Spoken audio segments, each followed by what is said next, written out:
इतनी बताता फिर मैं बोल देता बीच में, मैं पानी पी लेता हूँ। हकीकत अनुभव बता रहा हूं, क्योंकि बड़ी मुश्किल से महाराज सफलता उनको। अब वो गांव वाले कोई सुनता नहीं, किसी पास टाइम है नहीं। फिर एक आध बार हम सफल जाते आश्रम में, फिर चालू कर देता, ये साथ चालू करता, आधे घंटे तक तो बदल नहीं होता। फिर मैं बोलता पानी पी ले भाई, क्या करे, क्या कर सकते हैं। तो मेरे भाई बहन, कोई न कोई दुखी है, पर दुखी होने का कारण क्या है? कोई तन से दुखी, कोई मन से, कोई धन से, सभी प्रकार के दुख है यहाँ पर सुखी राम के दास है। जो भगवान का दास कभी ना हो उदास, और जो उदास हो रहा है कभी दास हो भी नहीं सकता। जय श्री कृष्ण। भगवान की सृष्टि में, उसके कार्य में, और यहाँ पर आप यदि कोई परेशानी में घूम रहा है, कोई टेंशन में घूम रहा है, कोई परेशान घूम रहा है, तो समझ जाना कि ये भगवान का दास नहीं हो सकता है। कोई भी हो, भले दाढ़ी बना लिया हो, हमारे जैसा कपड़ा पहन लिया हो, और वो भी टेंशन में दिखे, तो समझ जाना मन के मन में ये भगवान का दास नहीं, भगवान का भक्त नहीं। मन के मन में सोच लेना, बाहर मत बोलना, बहुत झगड़े हो जाते हैं। समझ करने तो बस परेशानी वो मोल मत ले लेना। जय श्री कृष्ण, जय श्री कृष्ण।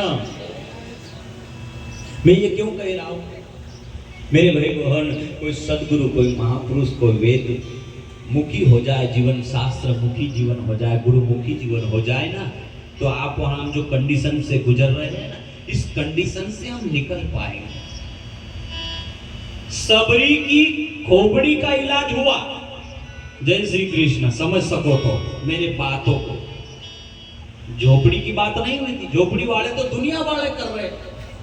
जय श्री कृष्ण। समझ में आ रही के बात? हिंदी समझ में, माताराम समझ में आ रहा ना? सबका ध्यान रखना होगा मेरे भाई बहन। सबरी जो समर्पण हुई गुरु की चरण में, और उनका मन सुधरा गुरु की चरण रज से। श्री गुरु चरण सरोज रज, निज मन मुकुर सुधार। मन सुधर गया माने उसकी खोपड़ी सुधर गई। फिर दुनिया वाले झोपड़ी की बात करें ना, तो कोई घाटे का सौदा नहीं है।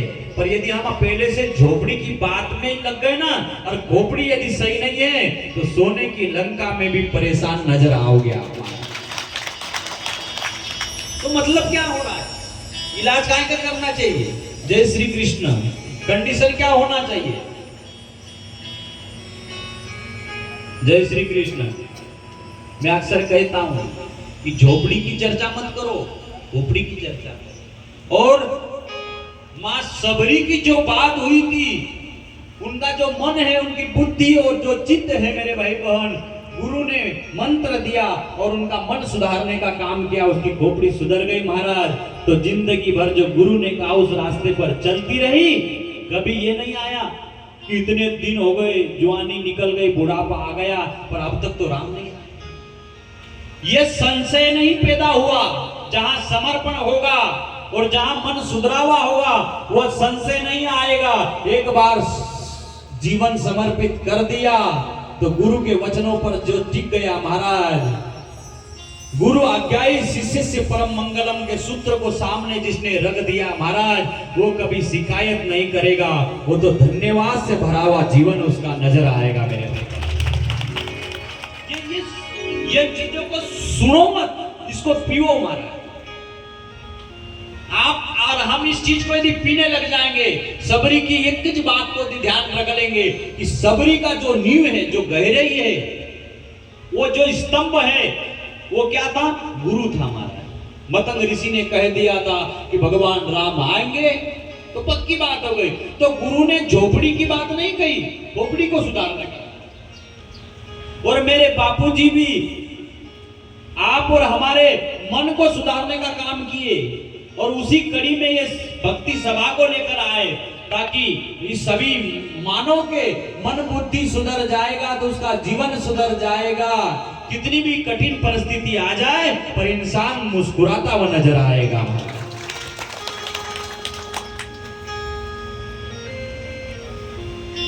इसलिए गुरु क्या करता है? आप और हमारे मन को सुधारने का।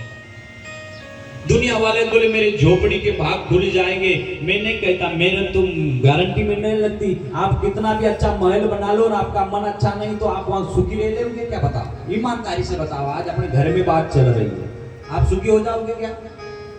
कितना भी अच्छा घर हो, 10 मंजिल मकान हो, पर आपका मन सही नहीं है तो आपका घर सुख दे देगा क्या? आप सब घर बगले वाले हो, मैं जहां से भी देखते आ रहा हूं सबके घर पक्के बन गए, सभी के पक्के मकान बन गए। तो घर सुख दे सकता है क्या आपको? जब रावण को नहीं दिया, हमको दे सकता है क्या? इसलिए मनुष्य को अपने मन को सुधारने के लिए किसी गुरु की शरण में चले जाना चाहिए। मन यदि सुधर गया ना तो 14 साल का वनवास भी हंसते हंसते निकल गया राम जी का।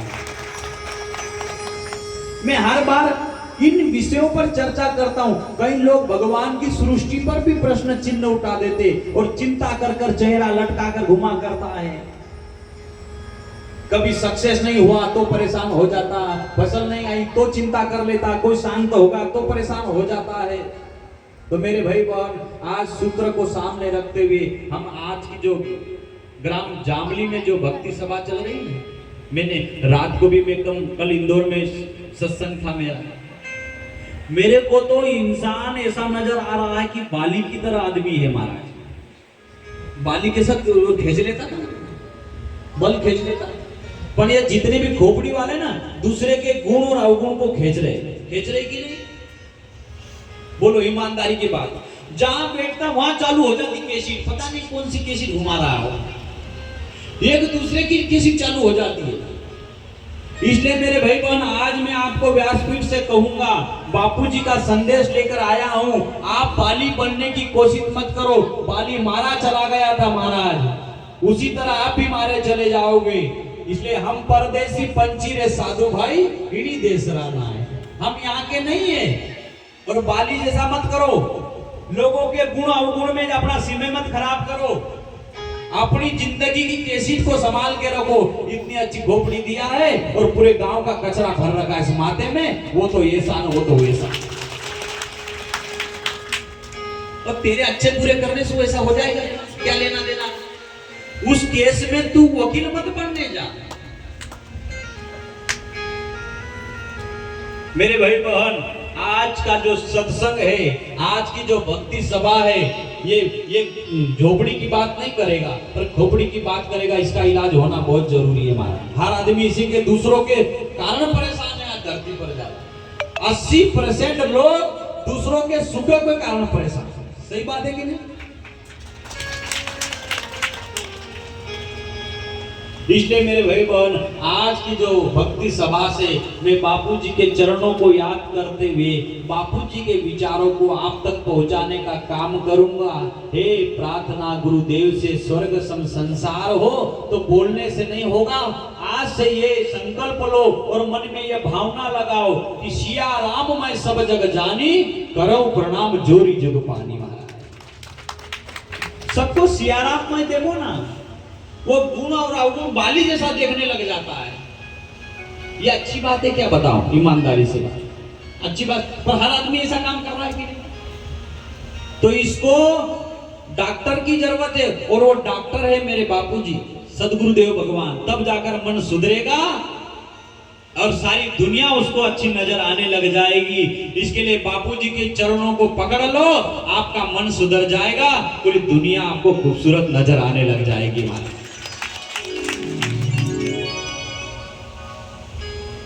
मेरी खोपड़ी के भाग आज खुल जाएंगे, राम आएंगे। मेरी खोपड़ी के भाग आज खुल जाएंगे।